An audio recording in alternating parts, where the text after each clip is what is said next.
बोलियों के बीच समाधान और शांति वार्ताएं सफल नहीं होती हैं और हमने वार्ता के माध्यम से ही शांति के रास्ते अपनाने होंगे।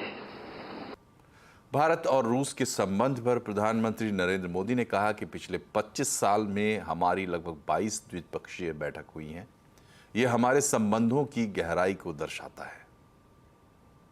पिछले 25 साल में हमारी बायलैटरल मीटिंग करीब 22 हुई है, यानी ये अपने आप में, और ये मेरी मॉस्को की 6ठी यात्रा है रशिया की, तो ये अपने आप में हमारे संबंधों की गहराई दिखाता है। और मैं ये बिना संकोच कह सकता हूं कि इन 25 साल की हमारी इस गहन यात्रा के मुख्य सूत्रधार आप रहे हैं और मैं आपको विश्वास दिलाता हूं कि और पिछले अनुभव से मैं कह सकता हूं कि आने वाला भी हमारा कार्यकाल हमारे संबंधों को और गहरा बनाएगा और घनिष्ठ बनाएगा। पीएम मोदी ने अपनी बातचीत के दौरान कोरोना काल के वक्त हुई भारत रूस की पेट्रोल डीजल डील की भी सराहना की। मोदी ने कहा कि हमारे इस कारोबार के कारण भारत के लोगों को पेट्रोल डीजल की मार से बचा पाए। दुनिया के अनेक देशों के नागरिकों को पेट्रोल डीजल के कारण बहुत बड़े संकट से गुजरना पड़ा और आज भी गुजरना पड़ रहा है, लेकिन हमारे उस कारोबार के कारण हम भारत के नागरिकों को पेट्रोल डीजल के इस मार से बचा पाए, इन्फ्लेशन से बचा पाए और स्टेबिलिटी भी ला पाए। इसके लिए भी मैं आपका आभार व्यक्त करता हूं। इससे पहले प्रधानमंत्री मोदी आज क्रेमलिन में दूसरे विश्व युद्ध के दौरान शहीद हुए जवानों को श्रद्धांजलि देने पहुंचे।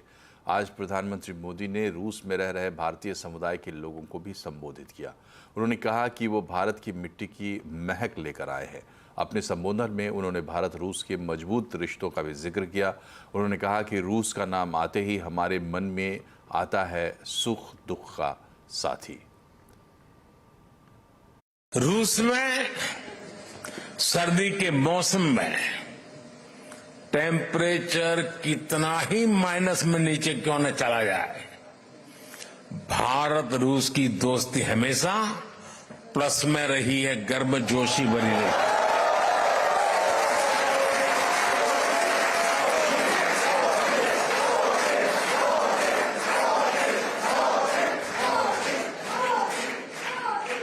ये रिश्ता म्यूचुअल ट्रस्ट और म्यूचुअल रिस्पेक्ट की मजबूत नींव पर बना है। वहीं पीएम नरेंद्र मोदी ने मॉस्को में राज कपूर और मिथुन चक्रवर्ती का भी जिक्र करते हुए कहा कि उनकी वजह से दोनों देशों के बीच दोस्ती मजबूत हुई है। पीएम मोदी ने कहा कि एक समय पर हर घर में सिर पे लाल टोपी रूसी फिर भी दिल है हिंदुस्तानी गाना गाया जाता था। ये गाना भले ही पुराना हो गया हो, लेकिन भावनाएं एवरग्रीन हैं।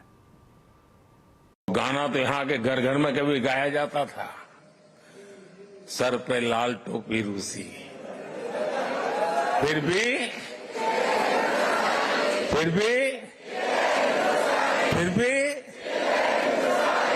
ये गीत भले ही पुराना हो गया हो, लेकिन सेंटिमेंट्स एवरग्रीन है।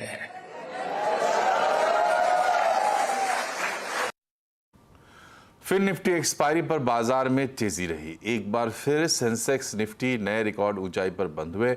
इंट्राडे में सेंसेक्स ने 80,397 का और निफ्टी ने 24,443 का रिकॉर्ड दर्ज हुआ। आज के बाजार में मिड कैप स्मॉल कैप शेयरों में जमकर खरीदारी हुई।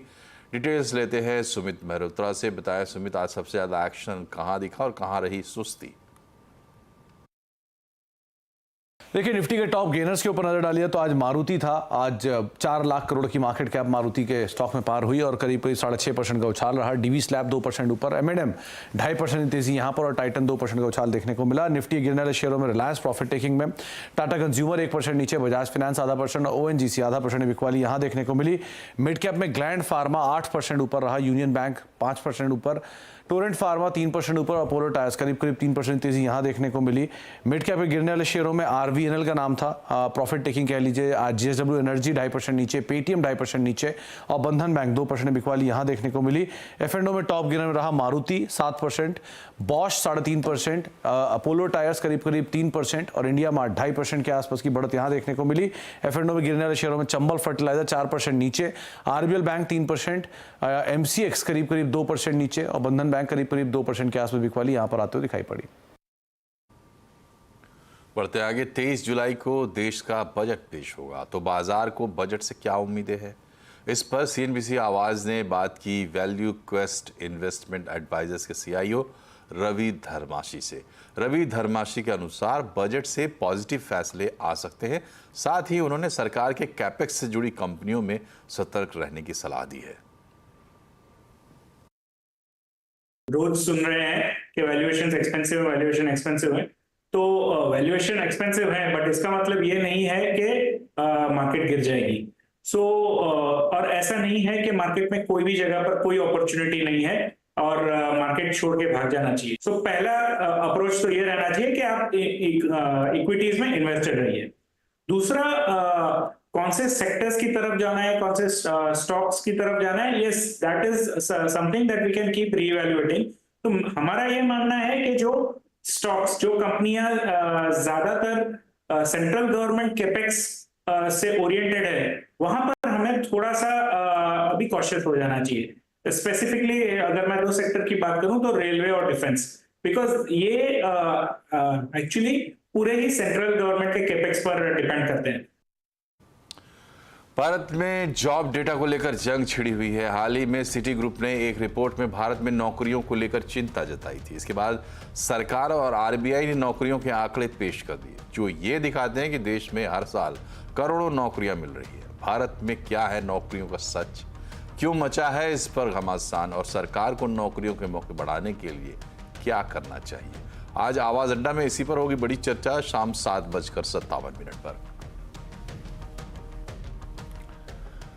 बजट में सड़क, हाईवे जैसे इंफ्रास्ट्रक्चर पर फोकस जारी रह सकता है। सीएनबीसी आवाज को मिली एक्सक्लूसिव जानकारी के मुताबिक इस सेक्टर में 5 से 10% तक बजट का आवंटन बढ़ भी सकता है। पूरी खबर जानने के लिए चलते हैं लक्ष्मण रॉय के पास।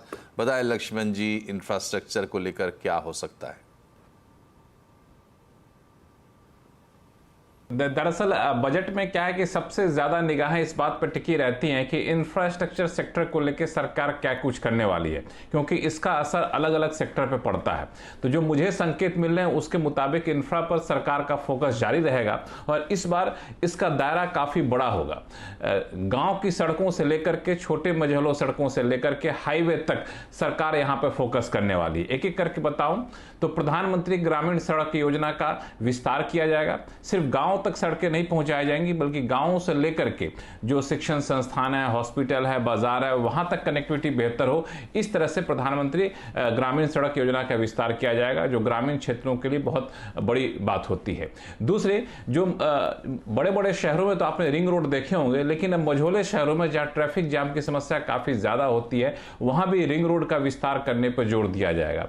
और तीसरा, जो सबसे ज्यादा नजर रहती है, वो हाईवे सेक्टर का क्या होगा। तो हाईवे सेक्टर पर भी सरकार का फोकस रहेगा और 15,000 किलोमीटर चालू कारोबारी साल में हाईवे बनाया जाए, इसका लक्ष्य का ऐलान सरकार यहां पे कर सकती है। ये बिल्कुल एक्सेस कंट्रोल हाईवे रहेगा, जहां पे टोल रहेंगे, बाकी चीजें रहेंगी। तो इस हाईवे का ऐलान किया जा सकता है और इसमें सबसे ज्यादा ये रहता है कि सरकार खर्च कितना करेगी। तो खर्च के लिहाज से 5 से 10% की बढ़ोतरी की जा सकती है पिछले कारोबारी साल के मुकाबले। अंतरिम बजट में सरकार ने 2,78,000 करोड़ रुपए का आवंटन किया था, जो मोटा मोटी उतना ही था जितना पहले था, लेकिन इस बार अंतिम बजट में सरकार इस पे आवंटन बढ़ा सकती है 5 से 10%। लेकिन सबसे खास बात कि निजी निवेश को बढ़ावा देने पर काफी ज्यादा जोर होगा, build operate transfer BOT model पर काफी ज्यादा जोर होगा। तो इंफ्रास्ट्रक्चर पर सरकार का ध्यान तो रहेगा ही रहेगा, साथ ही निजी निवेश आकर्षित करने के लिए भी ठोस कदम उठाए जा सकते हैं इस बजट में। शुक्रिया लक्ष्मण जी। और बजट आने में बस कुछ ही दिन बचे हैं, ऐसे में ब्रोकरेज हाउसेस बजट को लेकर क्या सोच रहे हैं, उनकी क्या है विश लिस्ट, इस बजट से क्या चाहती है जेफरीज, बता रहे हैं Yatin Mota. Big budget brokerage report में आज जेफरीज का जो व्यू है वो जान लेते हैं। ऑब्वियसली क्योंकि 3 बड़े राज्यों के जो चुनाव हैं बहुत नज़दीक हैं, महाराष्ट्र, यूपी और झारखंड, कहीं ना कहीं बाजार को लगता है कि पॉपुलिस्ट बजट हो सकता है। जेफरीज को लगता है अगर पॉपुलिस्ट बजट आया तो शायद बाजार को एक करेक्शन का मौका आता हुआ नज़र पड़ेगा, थोड़ा बहुत प्रॉफिट टेकिंग हो सकता है। लेकिन अगर हम बाजार की बात करें या मैथ्स की बात करें तो एक रियलिस्टिक अप्रोच ये है, क्योंकि आरबीआई से एक बड़ा डिविडेंड आया है गवर्नमेंट को और डायरेक्ट टैक्स कलेक्शंस और जीएसटी कलेक्शंस काफ़ी शानदार रहे हैं। कहीं ना कहीं इसके कारण बाजार ये मान के चल रहा है कि 0.5% फिस्कल डेफिसिट का लीवे जो है वो भारत सरकार के पास अभी मौजूद है, तो वो 0.5% फिस्कल डेफिसिट के साथ वो अप एंड डाउन कर सकते हैं, क्योंकि उतना वो कुशन है और वो कुशन के अंदर काफ़ी सारे वेलफेयर स्कीम सरकार इंप्लीमेंट कर सकती है, ऐसा जेफरीज का मानना है। जहाँ तक कि एक्सपेक्टेशन का सवाल है, टैक्स कलेक्शंस काफ़ी रोबस्ट हैं, तो कहीं ना कहीं मिडिल क्लास को राहत देने के लिए एफएम साहिबा जो है कट कर सकते हैं इनकम टैक्स रेट्स या स्लैब्स को रिवाइज कर सकते हैं। कहीं ना कहीं अगर हम इनकम टैक्स की बात करें, अगर वो कट हो जाता है, अगर ये मान लें, तो कंज्यूमर सेक्टर को सबसे ज़्यादा फायदा होगा, जहां जोमेटो, नायका, ट्रेंड, रिलायंस इंडस्ट्रीज, क्योंकि उसके अंदर एक रिटेल कारोबार है, क्रॉम्पटन और हैवेल्स जैसे काउंटर्स पे खास तवज्जो वो देते हैं। ये वो टॉप पिक्स हैं जो उनको लगता है रिएक्ट कर सकते हैं पॉजिटिवली अगर इनकम टैक्स में किसी प्रकार की छूट दी जाती है तो। इसके अलावा जेफरीज का मानना यह है कि जो CLSS स्कीम है, जहां अर्बन हाउसिंग को इंटरेस्ट सब्सिडी मिलती है, अफोर्डेबल हाउसिंग को एक फर्दर इम्पेटस मिलता है, तो ये स्कीम को शायद इस टाइम फिर से एक बार रिवाइव किया जाए। इसीलिए आवास, होम फर्स्ट जैसे फाइनेंसर्स और लोधा सनटेक जैसी रियल एस्टेट कंपनी उनको पसंद आ रही हैं। इसके अलावा अगर हम वेलफेयर स्कीम्स की इन जनरल बात करें तो रूरल कंजम्पशन को एक बूस्ट मिलेगा, क्योंकि नॉर्मल मॉनसून और जो वेलफेयर स्कीम्स का बोनस है वो कहीं ना कहीं रूरल इंडिया को पसंद आएगा।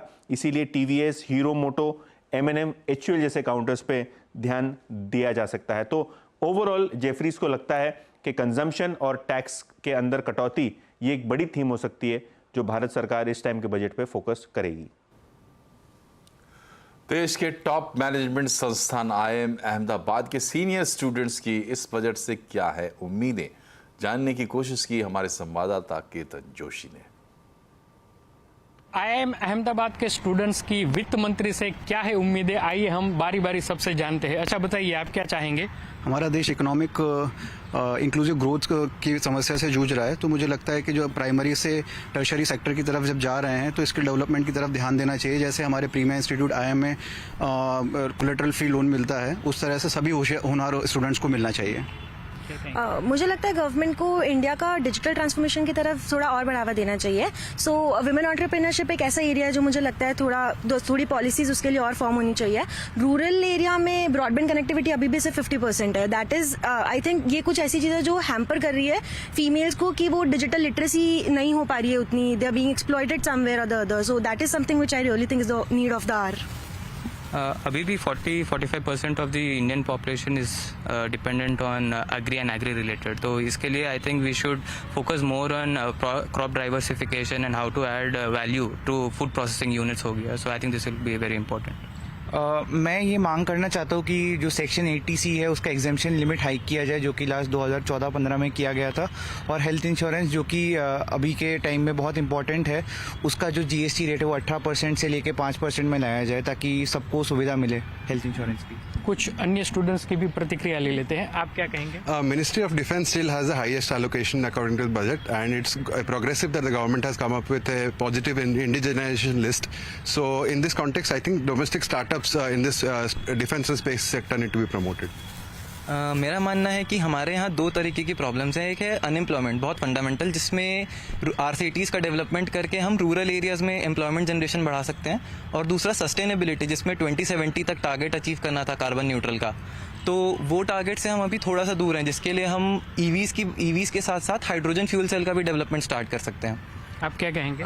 आई थिंक G20 और इंडियन बजट में दोनों में डिजिटल पब्लिक इंफ्रास्ट्रक्चर पे काफ़ी ध्यान था गवर्नमेंट का, बट AI और साइंस एंड टेक में अभी भी रिसर्च एंड डेवलपमेंट में काफ़ी ज़्यादा बजट नहीं है, तो आई थिंक उसके बजट में इजाफा होना चाहिए। मुझे लगता है as highest tax payers most of the people salary लोग होते हैं, तो उनके लिए थोड़े नए डिडक्शंस ला सकते हैं, लाइक सैलरी डिडक्शन इंक्रीज कर सकते हैं फ्रॉम टू 1 लाख फ्रॉम 50,000, और भी PF के अंदर इंक्रीज कर सकते हैं, तो this is what is expected. तो ज़्यादातर सेक्टर की जो ज़रूरत होने वाली है उनके ध्यान में रखते हुए यहाँ से एक सजेशन दिया गया है।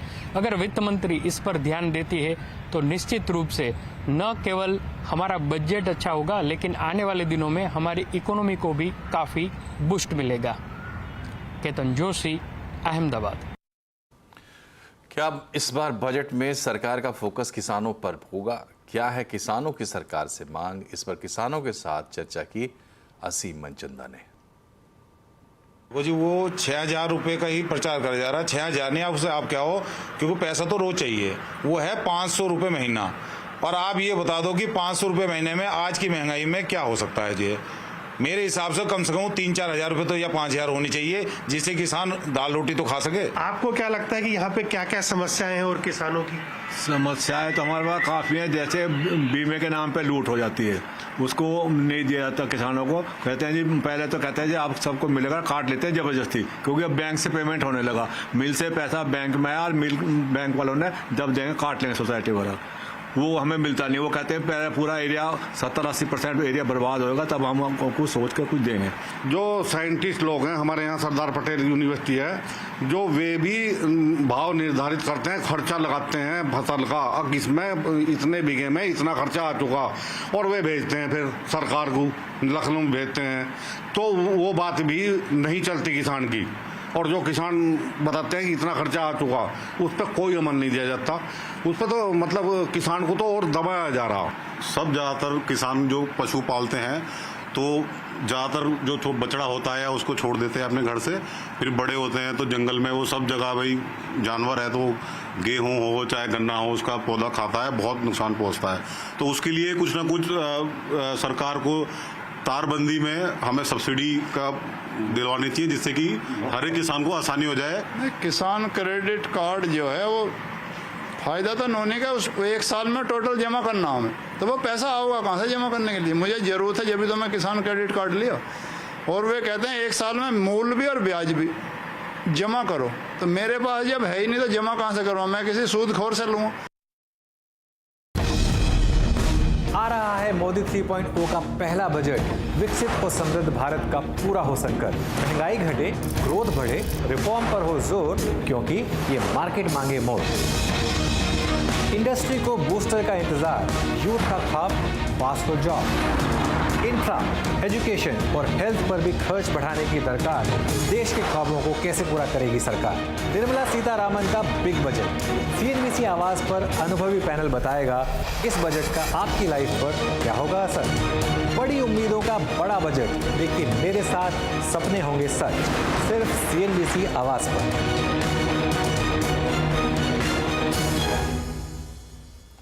पिछले कई महीनों से सुस्त पड़ी रूरल डिमांड अब वापस लौट रही है। गांव में FMCG उत्पादों की खपत तेजी से बढ़ रही है और साथ ही ग्रामीण अर्थव्यवस्था भी रफ्तार पकड़ रही है। देखिए यूपी के गांव से असीम मनचंदा की रिपोर्ट। क्या गांव के अंदर कंजप्शन घट रहा है? कैसी है रूरल इकॉनमी? क्या FMCG कंपनियां गांव के अंदर अपना सामान बेच पा रही हैं? इस हालात का जायजा लेने के लिए हम उत्तर प्रदेश के एक छोटे से गांव गेसूपुर पफावत में पहुंचे हैं। आगे देखिए हमारी पूरी रिपोर्ट क्या कहती है रूरल इकॉनमी। उत्तर प्रदेश के इस छोटे से गांव में 800 से ज्यादा घर है। ज्यादातर लोग खेती, पशुपालन और मजदूरी पर निर्भर है। कुछ वक्त पहले तक गांव की अर्थव्यवस्था सिमट रही थी, लेकिन अब मंदी का दौर जा चुका है। गांव में साबुन, तेल और दूसरे FMCG उत्पादों की मांग लगातार बढ़ रही है। दुकानदार भी मानते हैं कि मांग में कोई कमी नहीं आई है। बिक्री में कोई कमी नहीं है जी। अच्छा, तेल, साबुन हाँ सब खरीद रहे हैं? हाँ सब बिक रहा है। चाय पत्ती वगैरह? हाँ जी, हाँ जी, सब बिक रही है। बढ़ ही रहा है। हाँ, जो सेम मार्केट में मिला वो यहाँ पे मिल रहा है, तो लोग बाग सब यहीं से खरीदते हैं। गांव का रंग ढंग बदल रहा है और गांव के लोग दर्जी के बजाय अब रेडीमेड कपड़े पसंद कर रहे हैं। अब पीछे से कम, मतलब 2-3 साल से कम आ रहे हैं, पहले सही था। फिर अच्छा, तो क्या वजह, लोग रेडीमेड पर ज्यादा शिफ्ट कर गए या लोगों के पास पैसा नहीं है खरीदने के लिए कपड़े? बस लोग बाग रेडीमेड पर ज्यादा आए हैं। भीषण गर्मी में फसलों पर थोड़ा असर पड़ा है, लिहाजा गांव के लोग भी फल सब्जियों की महंगाई से जूझ रहे हैं। बाट के तो 2-3 साल से ऐसे चल रहे, कभी 100 रुपये कम हो जा, कभी बढ़ती हो जा। 2-3 साल पहले 1500 रुपये की बोरी चल रही थी, फिर जब 2200 रुपये तक भी बिकी, अब जो फिर 1850 रुपये की बिक्री। गन्ने का रेट बढ़ता नहीं, महंगाई बढ़ती जा रही है, दवाई भी सब चीज़ बढ़ती जा रही, मजदूरी बहुत बढ़ती जा रही, गन्ने में कुछ नहीं बच रहा है। कमाई कहाँ, जब इतनी दवाई इतनी महंगी हो रही, दवाई पे जीएसटी लग रही, किसान के बारे में कुछ नहीं। चलो भाव भी देखा जाए, दवाइयों को तो नकली दवाई मिल रही, असली दवाई मिल जाए तो कुछ कर भी ले, नकली दवाई जीएसटी लग के इतनी महंगी दवाई। इस बार अच्छे मॉनसून की उम्मीद है और उससे गांव की अर्थव्यवस्था तेजी से बढ़ सकती है। सरकार बजट में मनरेगा जैसी योजना का दायरा बढ़ाकर ग्रामीण अर्थव्यवस्था को और मजबूती दे सकती है। असीम मनचंदा, मेरठ। कोरोना काल के दौरान प्रभावित एयर पैसेंजर्स को बुकिंग अमाउंट वापस मिलेगा। सेंट्रल कंज्यूमर प्रोटेक्शन अथॉरिटी ने कैंसिल हुई फ्लाइट्स के लिए यात्रा पोर्टल को ग्राहकों का पैसा वापस लौटाने का निर्देश दिया है। तो अभी कितने पैसेंजर्स को बुकिंग अमाउंट वापस मिलेगा, बता रहे हैं असीम मनचंदा। कोविड-19 लॉकडाउन के दौरान बहुत सारी फ्लाइट्स कैंसिल हो गई थी। जिन भी यात्रियों ने यहां पर बुकिंग किया हुआ था उनका पैसा अटक गया था। सरकार और सुप्रीम कोर्ट ने एयरलाइंस और पोर्टल सबको निर्देश दिए थे कि जिन भी यात्रियों को आपको पैसा वापस देना उनको तुरंत रिफंड कीजिए। कईयों ने पहले रिफंड कर दिया था, लेकिन कईयों का रिफंड अभी तक अटका हुआ है। अगर मैं यात्रा पोर्टल की बात करूं तो करीब 26 करोड़ का रिफंड यात्रियों का वहां पर अटका हुआ था। सेंट्रल कंज्यूमर प्रोटेक्शन अथॉरिटी के निर्देश के बाद यात्रा ऑनलाइन पोर्टल ने रिफंड करने की शुरुआत कर दी। अब तक 23 करोड़ रुपए का रिफंड ऑलरेडी किया जा चुका है, लेकिन 2.5 करोड़ रुपए का रिफंड अभी भी अटका हुआ है। सीसीपी ने दोबारा से यात्रा ऑनलाइन पोर्टल को निर्देश दिए कि आप जिन भी यात्रियों का रिफंड अटका हुआ उसको जल्दी से जल्दी आप वापस कर दीजिए। इतना ही नहीं, नेशनल कंज्यूमर हेल्पलाइन के साथ मिलकर के एक पार्टनरशिप कीजिए और वहां पर आप अपने 5 एम्प्लॉइज रखिए जो कि आपके आने वाली शिकायतों के ऊपर कार्रवाई करेंगे। तो अब जितने भी लोगों का पैसा उस बुकिंग के दौरान अटका हुआ उनको जल्दी ही रिफंड मिल सकता है। भारत के कई राज्यों में मॉनसून सक्रिय है और झमाझम बारिश देखने को मिल रही है। कई जगह भारी बारिश ने मुसीबत भी पैदा की है। पूर्वी उत्तर राज्यों में लगातार बारिश के चलते बाढ़ जैसे हालात हैं। असम में पिछले 24 घंटे में 6 और लोगों की जान गई है। इसी के साथ असम में बाढ़ से मरने वालों की संख्या 72 हो गई है। उत्तराखंड में लैंडस्लाइड की घटनाएं नहीं रुक रही हैं। जोशीमठ में जमीन खिसकने का मामला सामने आया है। उत्तर प्रदेश में भी भारी बारिश का कहर है। नदियों में उफान से हजारों लोग परेशान हैं। बिहार के सुपौल में कोसी नदी उफान पर है। पानी के बढ़ते स्तर के चलते आसपास के इलाकों से लोग पलायन को मजबूर हैं। महाराष्ट्र के कई इलाकों में भारी बारिश से जल भराव की स्थिति देखी जा रही है। मुंबई में बारिश को लेकर रेड अलर्ट जारी किया गया था। मध्य प्रदेश में भी बारिश और जल भराव से लोग परेशान नजर आए। देश की सबसे बड़ी शादी की तैयारियां जोर शोर से चल रही हैं। 12 जुलाई को अनंत और राधिका शादी के बंधन में बंध जाएंगे। शादी में शामिल होने के लिए देश विदेश से कई मशहूर शख्सियतें मुंबई पहुंच चुकी हैं। शादी से पहले होने वाली रस्में जारी हैं। सोमवार को अनंत अंबानी और राधिका मर्चेंट की हल्दी मेहंदी सेरेमनी हुई। इसमें सलमान खान, सारा अली खान, जानवी कपूर से लेकर अनन्या पांडे, रणवीर सिंह समेत कई बॉलीवुड सेलेब्स ने शिरकत की।